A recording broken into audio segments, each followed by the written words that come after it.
pretty little girl named Jessie. Comes from an average family. Only child. Mother and father are happily married. A little on the poor side. One day the father makes a big score in some real estate deal. And it looks like the family's going to step up a notch or two. Right into a new life. Except one night Daddy doesn't come home because he's emptied out the new bank account and he's run off with some bimbo. So it's so long new home, so long new friends, so long new life. Back to the other side of the tracks again. Like the plot so far? It's a bit of a cliche, isn't it? Yeah, maybe. Anyway, the mother has a nervous breakdown and she kills herself. Did you know that? Anyway, the little girl grows up and she works her way through school and she meets this terrific guy, and he's nice and he's smart. Comes from a good family. He's got a brother who's a famous playwright. He's a little old for her, but she likes older men. Maybe she's looking for Dad. Anyway, he invents this special kind of computer chip. And one day this big conglomerate comes along and says, hey, you sell us your company and we will make you very, very rich. And so once again, the little girl is looking at a new home, new friends, a new life. Sound familiar? And it's all great. Except one night, she gets this flashback. And she panics. And she remembers what it was like with her father. And she kills. End of story. Jesse's not the killer. Who is? Martine St-Pierre? Come on, Stu, you're a playwright. You know a good performance when you see one. I'm telling you, Jesse could not have done that. Well, someone did. Somebody punctured Charlie's pharynx and ripped his larynx and severed his carotid artery and made him drown in his own blood. You never liked Jesse, did you? Wrong. Jesse never really liked me because I wasn't one of you. I come from the same place she does, and she knows it. And she also knows that I know what it's like to want to put all that stuff behind you and get somewhere and be somebody. Someone like Governor. Still. Use a convenient event like this to trade the names and reputations of your friends for some newspaper headlines. Is that what you're talking about? It's a lousy stunt, Walter, and you're going to lose. And when you do, those friends, those ex-friends of yours, are going to put an end to your promising career and ship you right back to whatever rat hole you came from. People versus Dean. People versus Dean.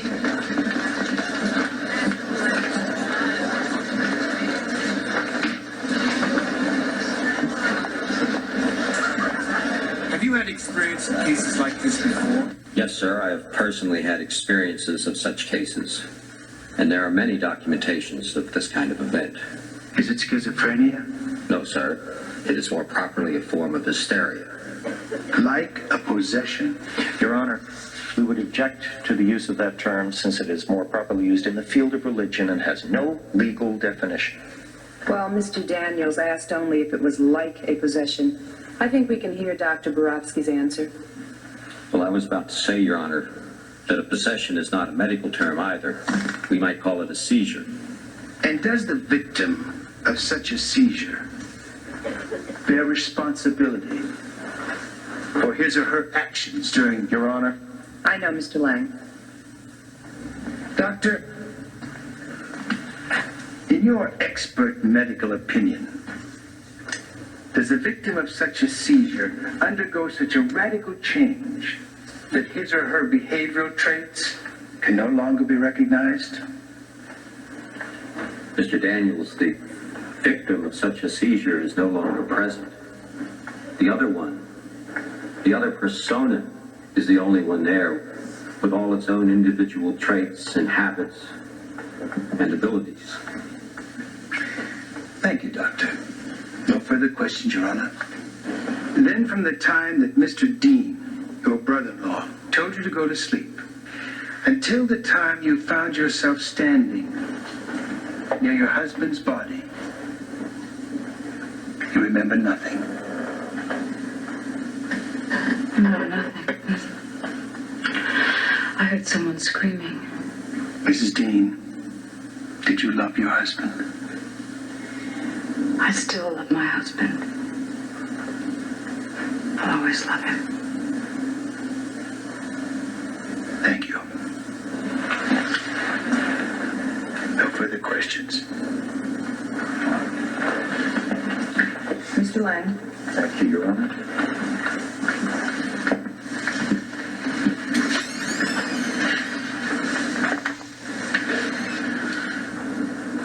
Mrs. Dean, you are Mrs. Dean now, aren't you? Mr. Lang. I'm sorry, Your Honor.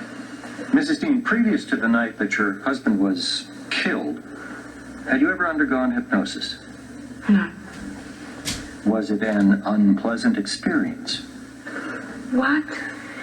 I mean, apart from its unpleasant consequences, was the experience of the hypnosis itself unpleasant? No. Like falling into a deep sleep? Yes. Then I suppose you wouldn't object to undergoing the experience again. You mean here? Yes, here, now. Your Honor. Your Honor, may we have a conference, please?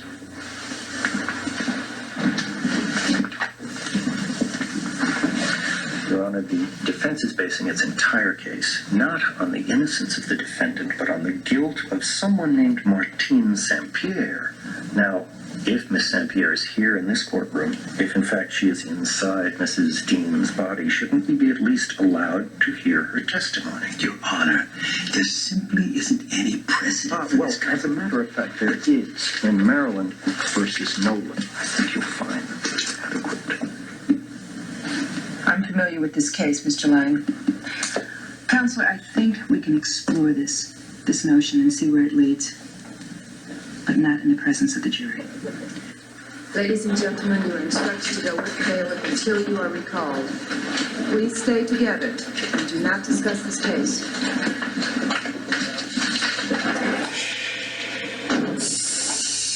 Dean? Will everyone be very quiet, please? I want you to think only of my voice. I want you to feel only my hand as you relax. Totally relax. And let yourself fall away into a sleep. Everything is quiet and calm and peaceful. And you're falling away. Can you hear me, Jessie? Yes. Where are you now? Here? In this room. I want you to go way back. Fall way back in time. You've been there before. Back to a time before there was a Jessie. Back to the year 1846. Can you hear me? Yes. Where are you now? I'm here in this room. What room? This bad room. This bad room. I want to talk to her. Tell her I want to talk to her. There's someone here who wants to talk. They all want to talk to me now. You can talk to this man. What is your name? I am Martine St-Pierre. Where do you live? Here in Baton Rouge. Where were you born? Marseille. When did you come here? 1843. 3 years ago. Where is your husband? Dead. What? Dead. He is dead now. He was bad and You what? I killed him and How did you kill him? with my knife. With this? Is this the knife? Open your eyes. Look. Yes, this knife. This Yes, is the and I knife? will kill the others if they touch me. I will kill them. Why don't you say it in French? You're French, aren't you? Yes. Well, why not in French? En français. Can't you speak your own language? Votre vraie langue est française, n'est-ce pas? Can't you say it in French, Martine? Oui, je parle ma langue maternelle. Et je vais vous dire à vous tous ce que je lui ai dit. Si vous me faites la guerre, je chante à vous. Je me vengerai, je me vengerai, je me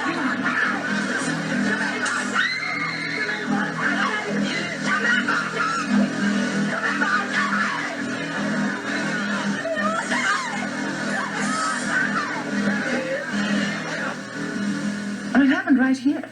Right on this spot. Dear man. And Jessie. So sweet. And there she sits in that hospital in Switzerland, waiting for the doctors to tell her that she's sane enough to leave. Oh, and they will, of course. With all that money, they will. What about Walter Lang? Oh, Walter. Oh, gone. Gone. His career, dead. His two friends, dead. You know, it wouldn't surprise me if he hadn't killed himself. Poor Walt.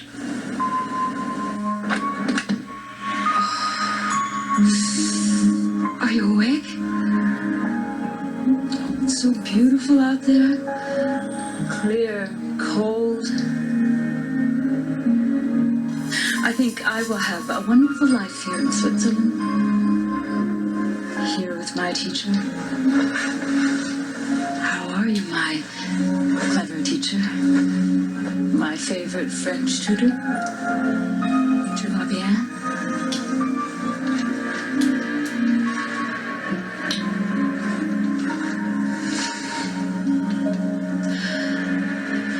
Will it always be like this? Tell me it'll always be like this.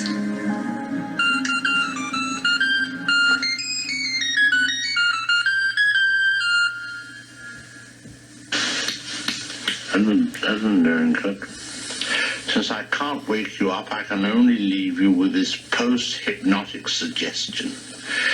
Next week, when you awaken, you will feel tuning again when we promise to bring you another story and thrushes. Good night.